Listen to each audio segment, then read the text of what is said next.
Alright guys, welcome to another beer review, and this one I'm really intrigued about because it's Brewdog's sort of like brewery in the making, and yeah, they've finally been able to release a range of their beers. I know the brewery had a bit of a setback when initial bottles were released due to an error with the bottles themselves, but yeah, it's really good to see that OverWorks are now available. And I have tried a few of the OverWorks beers when we were in Birmingham. Tried them in the Brewdog Birmingham with Harry, Dean, Jake, Stu, Craig and Rob. And yeah, across the board, nice satisfying beers. There were a couple that were not really to my tastes, but there were specific sours that I'm not really a big fan of. But this is one that really intrigued me, and it wasn't actually available when we went there, although I think it was one of the ones that was put on tap first. So yeah, we're having a look at Funk Punk, which is 5.5% ABV. And yeah, so our flagship IPA gets funked up. Punk meets funk for an impressive lesson in fermentation. Aged in giant foeders and dry hopped to oblivion, old world meets new in this retuned ale. Perfectly balanced, funky and complex flavours, tropical fruits on the nose, followed by punchy, juicy, dry notes and a little spice. Packed up the foeders with citrus hop. I think I've read that incorrectly, but we'll carry on. And yeah, a silky, creamy body culminated in a canvas dry beer. Funk is punk, united in beer. Product of Scotland, aged in foeders, 2018. Of course, this was brewed and then aged. And yeah, OverWorks. So I do like the branding on this, and I really like see, that's the thing when you work in a call centre, you get so used to talking absolute shit to people who you do not care about on the phones, that when you actually have to, well, mind you, doing the same now, only joking. Yeah, I sort of end up stumbling over words when I shouldn't, even though I'm dead fluent at my job because I'm just a fucking amazing person. One of those things may be incorrect, or one or more, actually. So yeah, of course, I got the glass to go along with this. So I thought, why not finally get this reviewed? Picked up another one, one of the cosmic sours that they do, the tropical one, which I think I had at Brewdog. But yeah, so very, very excited to try this. Picked this up from Northern Beer Temple. You have to excuse me, just eating a pork pie, and I'm a pig, and it's repeating on me. And yeah, so very happy to see this in Northern Beer Temple. In fact, quite a lot of the range was available, if not all of the current bottles. But I picked up two because I didn't want to get too greedy. And yeah, so let's see what we get with this one. Punk IPA is an IPA that I don't go back to often enough. Every time I do, I mean, yeah, I've had some bottles from the supermarkets which have clearly been on the shelf a little bit too long and not kept properly. But yeah, I always enjoy a nice pint of punk when I'm at a Wetherspoons pub. I don't really have it when I'm at Brewdog itself because I'm more interested in some of the limited or seasonal releases as well as whatever's on the guest tap. But yeah, I'm partial to the odd 4-pack or big bottle, and I do like the beer. It's an accessible IPA. Is it the same IPA that it was a few years ago? That's for you to tell. Now the ABV has dropped, and I think they might have slightly changed the hop build. Of course, it's all in the air. And much like wild fermentation, there's lots of bullshit in the air. And it seems to seep into me, and it comes out of my mouth. But yeah, anyway, so I'm really intrigued to see what a funky sort of twist on this will be. And yeah, as you can see, clearly different to the standard Punk IPA. Should have actually bought a bottle and done a little bit of a comparison. This is more in line with sort of a New England IPA, actually. But yeah, look how dense that is. Lovely deep orangey look to it. Nice glow around the edge of the glass. It looks really pretty in this glass, it has to be said. Just a resting bitch face of head on there, nice and white. Don't take that soundbite out of context.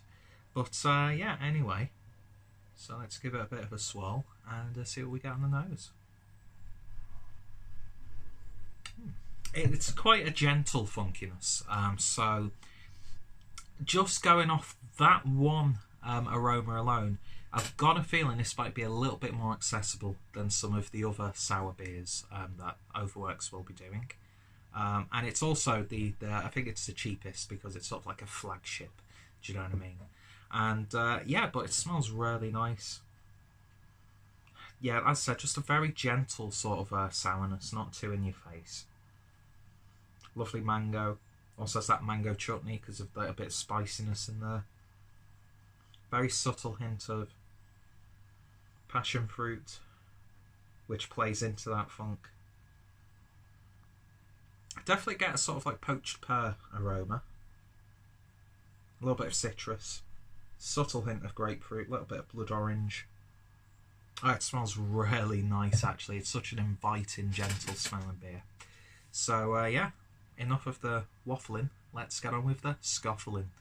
Not a word. Cheers.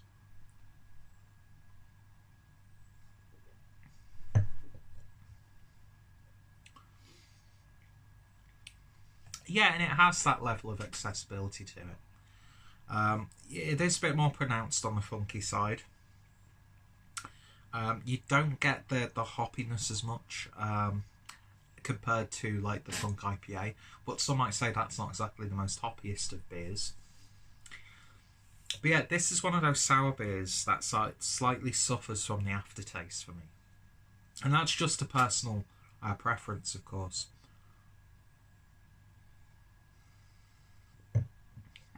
Yeah, I'm getting like a bit of almost a hoppy Belgian strong ale character about this one. A little bit of that, almost. There's a subtle hint of clove in there. And that's those flavours that you would probably get in a Hefeweizen. That sort of like herbal banana bread character. Nice smooth mouthfeel. I'd say around the medium. Gentle carbonation in there. And one nice thing is it's not too acidic on the back end, aside from that unsatisfying flavour that lingers. I mean, don't get me wrong, if you would have just presented this beer to me, I wouldn't think it's a funky version of Punk.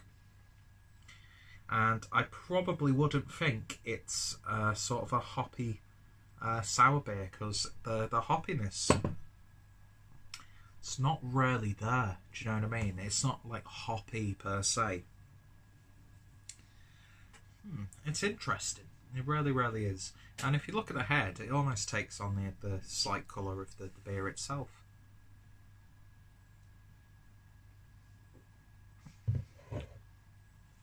Got a little bit more fruitiness now that all of that beer is in the glass, which I also keep forgetting. Sometimes beers can drastically change in flavour once all of the beer is in there. But yeah, this is nice and smooth. It's a great beer to drink if you want to start getting into these sorts of beers. But again, I'm not really getting the Punk IPA aspect. The funkiness, as you would expect, is slightly taken over. And yeah, it's inoffensive. It's not the most exciting sour beer that I've ever had, or the most satisfying funkier beers that I've had. But a valiant effort nonetheless, and I could definitely see a lot of people really enjoying that. Stocking up on a few bottles. I'm sure I've got a bit of food stuck in my teeth. That's annoying me. Anyway, let's have another taste.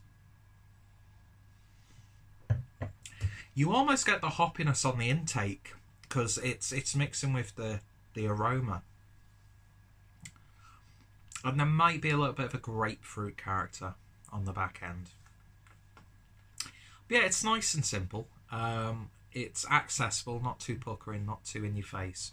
The only downside for me personally would be the aftertaste of the beer.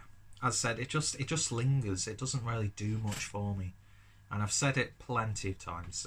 That's why a lot of it's very Belgian. It's very Belgian strong ale for me, with maybe a tiny bit of fruitiness. So yeah, that's a beer on its own merit. I think it's a nice, easy to get hold of, accessible sour. I'd give it a 7 out of 10. As a funky version of Punk IPA, I don't know. I think that it might have worked if they'd have marketed it a little bit differently, or maybe even be a bit more aggressive with the hops that they would use for Punk.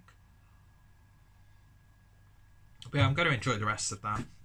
Finished work early, got tomorrow off, gonna have a few beers, and this is a nice beer to start off with. So yeah, I'm going to stick with my 7 out of 10. I have had, as I said, a few other OverWorks beers, and some of them were just absolutely exceptional. And I don't think this is supposed to like match those sorts of beers. This is almost like, I could imagine this being their sort of like core range release. So it wouldn't surprise me if you saw this being released regularly, or as regularly as you can with these styles of beers. But yeah, definitely give OverWorks a try, even if you're a bit of a Brewdog naysayer. It's definitely interesting. It's good to see the brewery doing this sort of stuff. The people behind the actual brewing themselves also are, very highly respected and know exactly what they're doing, and it comes out in the beers. So it's not sort of like a failed experiment. I can definitely see OverWorks getting a lot of ground, and yeah, it sort of reminds me of even though I've not really had too many beers from these breweries, but the sort of stuff you get from like Hills Farmstead and Wicked Weed, and all these sorts of like American farmhouse, Belgian-inspired breweries. So it gives us of course, I don't know if this is the intention or they just want to make any sort of sour beer, because I've had different types that have been fruited from OverWorks, but it sort of reminds me of like the American sour beers that I've had, and this is very reminiscent of that for me. And of course, I'd happily buy another bottle of that, maybe see how well it ages, see what happens when those hops fade. But yeah, 7 out of 10. If you've tried it, let me know your thoughts, opinions down below. If you've tried anything else from OverWorks, then recommendations, opinions, always welcome. And yeah, if any of my friends and fellow beer tubers have reviewed it, their links will be down below. Thank you guys for watching, and I shall hopefully see you all later. Cheers.